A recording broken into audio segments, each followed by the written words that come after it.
Greg Collins, Substitute Teachers Lounge. I'll tell you what, did you ever game or take advantage of teachers when you were in school? Well, that part of it hasn't changed. So, what do we do when students take advantage of us as teachers or substitute teachers? Or do we do anything?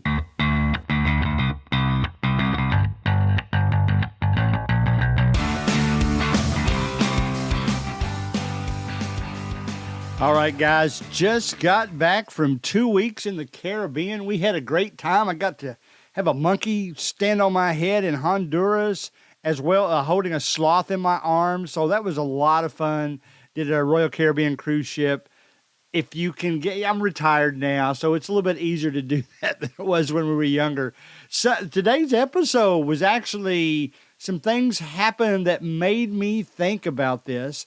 So I'm going to use some examples from that, as well as I'm going to use probably 3 examples heading into the discussion of the topic. And I would invite you to stick around all the way to the end, because Buzzsprout published I guess they sent an email to all of their customers. That's my podcast publisher. And it told me what the top 5 most downloaded episodes were for 2022. So we'll talk about that at the end of the episode. It's funny. I'm one of those that I don't hack into anything. I don't do anything that's illegal, but given systems that companies, especially travel companies, put in place, I'll game the system. I said, all right, since you designed it this way, then I'm going to take full advantage of the way you designed it. I'm going to use that to my advantage. Let me give you a couple of examples. I guess it's been almost 5 years now planning a trip for the extended family to Disney World. And at that time, they still had free fast passes, although you were limited to so many per day. They had the Disney dining plan. COVID changed all that. Some of it's come back in a pay form. But anyway, I was actually able to, I'll go ahead and say it this way, game their system, didn't hack into it, just used it the way they designed it to my advantage. I was able to have our party of 9. We had fast passes for every ride we did all day long for a week. Or I should say all week long, all day long, every day for a week. I also figured out a way in the Disney dining plan to pay significantly lower rates just because of something I noticed about the way their system was in place. So in effect, I gamed their system. This past trip, I thought I would be a real ingenious. I love to pay for convenience, so I won't tell you what rental car company it was, but I decided, we cruised out of Miami, and I decided the day we had a rental car, we would actually go to this rental car place close to the cruise terminal, and then when we brought it back later, I would bring it back to the airport. So I was bringing it back at a different location. And that, if you go through places like Expedia, the price significantly goes up. But I looked at the prices on Expedia first, and then I went to the individual rental car companies, found one within 2 miles of the terminal. I said, well, that's perfect. Well, it was perfect on paper. Everything went fine, except that when I got to the rental place before the cruise, there was lines, probably 200 people waiting on the shuttle to get to the cruise line.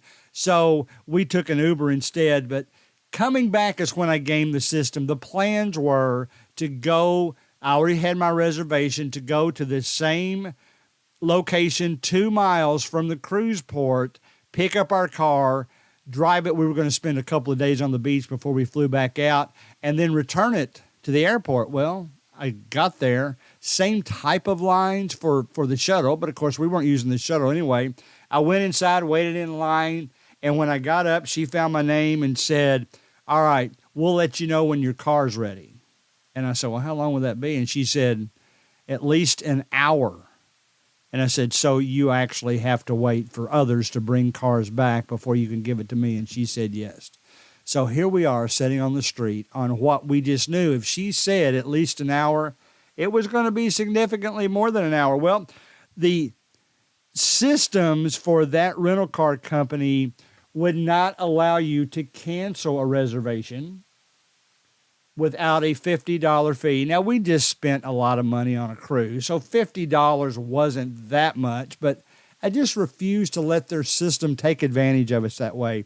So I figured out, I gamed their system. I figured out within their system, if I would just go in and make a change to my reservation, then to my advantage, it wouldn't charge me that fee. It would just call it a revised reservation. So what I did, I went in and changed the location of the pickup to also be the airport. So now I've got my same rental car reserved, but I'm going to take an Uber now to the airport, which was about 30 miles away, but I actually saved enough money to pay for the Uber. So they took us to the airport. Then I could take the car, easier to get there, and return it back without waiting too much. But when we did get to the airport, massive line, and only 2 attendants working, and one of them didn't act like they cared too much to be there. But, all right, so I started saying, I can't just sneak around people. That's wrong. That's unethical. What am I going to do? I looked up, and there was a code you could scan to join this rental company's preferred club. You're going to figure out who I'm talking about eventually. If you're in the preferred club, you get to walk around all the lines to a different desk. You don't get to walk around everybody. You actually go to a whole other desk and make your reservation there. So I scanned it, and it said link dead. So I just typed in this rental company's name and preferred, signed up that way, got my code, hadn't moved anywhere in 20 minutes while I was doing this. Went over to the other desk. There was no line. Had to turn on a little charm because technically you're only supposed to get it for your rental cars that you reserved after you became a member. But I just said, I made some changes. So my last change was after my membership. And she said, she was very friendly. She understood, and she let me go ahead and get my car. So I gamed their system. They programmed it that way, but I gamed the system so that I could move around everybody in the rental car. So that's just a few things that I mentioned about how I've gamed the system. And I say that because how can I do things like that and not expect students to game the system? Let me give you a student-specific example. I was in college many years ago. It was a health class. And probably half the class needed 100% on the final to pass the class. And it was a student teacher's test. Okay, the other teacher wasn't even in there. So, a lot of the students were kind of panicky. Well, I think the teacher did this on purpose, but it turns out that one of the students went up to ask her a question about the test. And she had the key to the test sitting out on her desk in plain view. Well, he got the answer. He also got 100 because he asked enough questions that he could look ahead and see what answers he needed to put down. Obviously, he kind of whispered to the others, and before you knew it, there was a line of about 20 people. The teacher didn't say a thing. She didn't move the key. She helped them with their questions.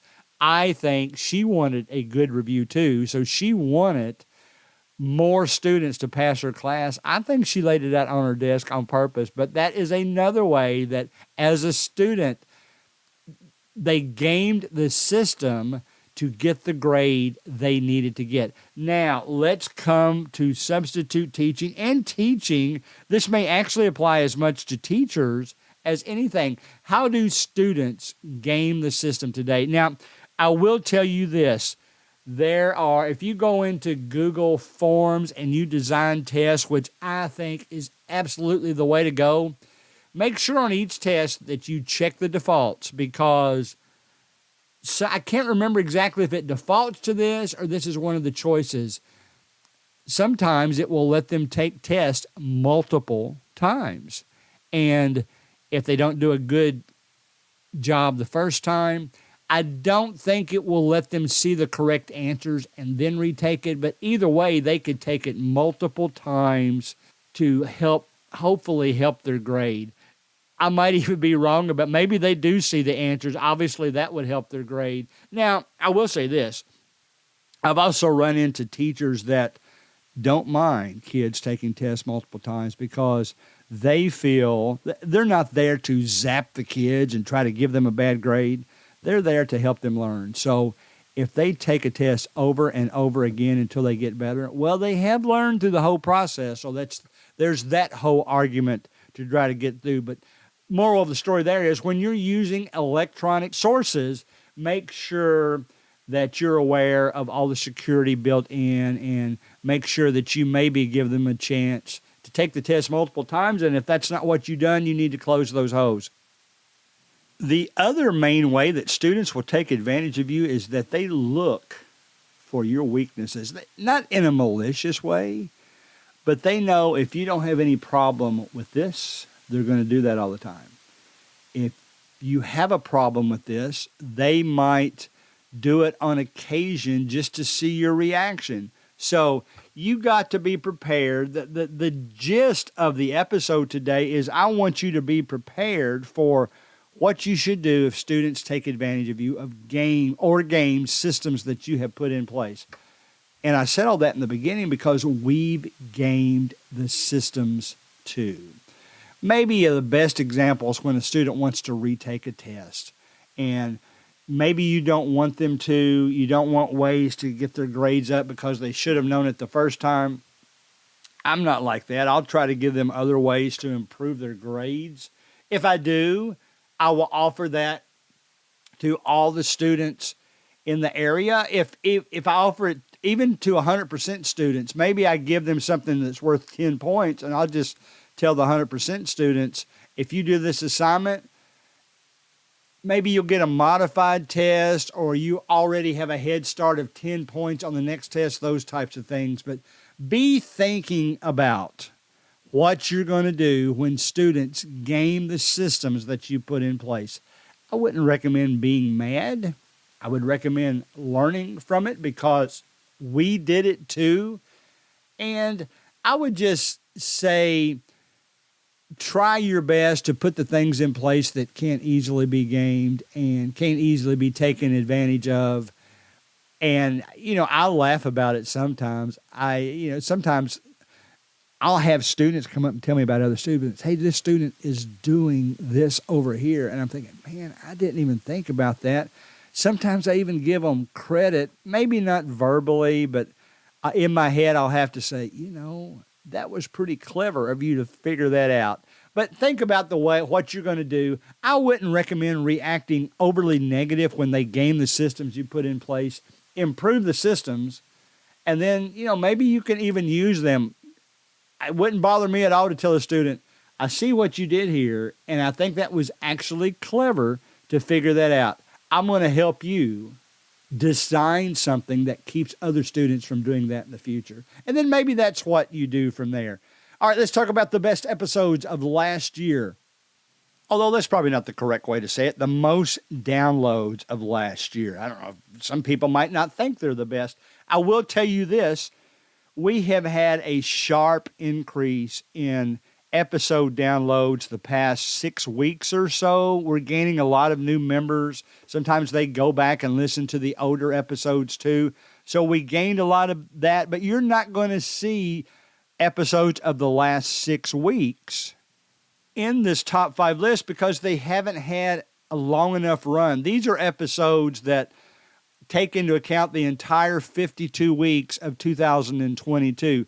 Some of the more recent episodes have had the most downloads ever in its first 7 days. That's what I like to compare because it helps me compare how things. I'll give you, for instance, one of the least listened to, as you might expect, one of the least listened to episodes in its first week was the very first episode, right? Because nobody knew about it.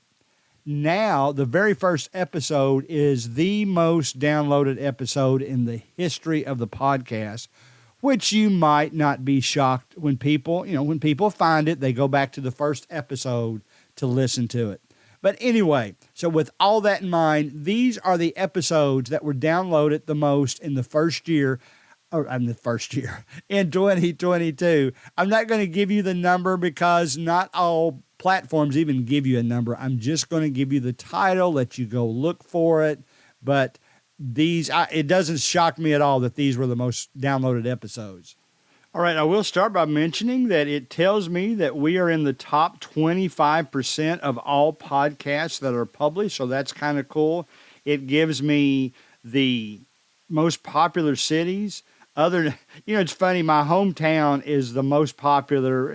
I guess that stands to reason because I know more people in this town. Decatur, Alabama. Sao Paulo is up there. Davis, California. Minneapolis, Minnesota. It's been downloaded in 39 countries. And here are the top episodes. Number 5, are you really ready to be a substitute teacher? Number 4, the substitute teacher detective, how to find out stuff. Number 3, I quit substitute teaching. Want to know why? All right, that was one of the early ones in the year. Number 2, substitute teacher strategy, tough versus chill. And then the number 1 downloaded episode for the year 2022 is dumb things substitute teachers should and shouldn't do. So that's your list. I will also tell you in the last 26 weeks, the ones that have had the most episodes in the first 7 days, or I should say the most downloads in the first 7 days, our cool new tool, It's Time to Pass the Word. That's when we talked about playing password in class. One of the others is substitute teaching for the librarian or not. That was actually a very popular episode. Students Speak, creating the perfect substitute teacher. And then one of the more recent ones is the joy of special education and the substitute teacher. So thank you so much for making those episodes popular. I hope everybody has a great 2023 as we get back to substitute teaching. I think I've got the vacation bug out of my system for a while now. Got a few days scheduled already this upcoming week. So enjoy your substitute teaching out there. And remember, if one of the students games your systems, let them help you make them better.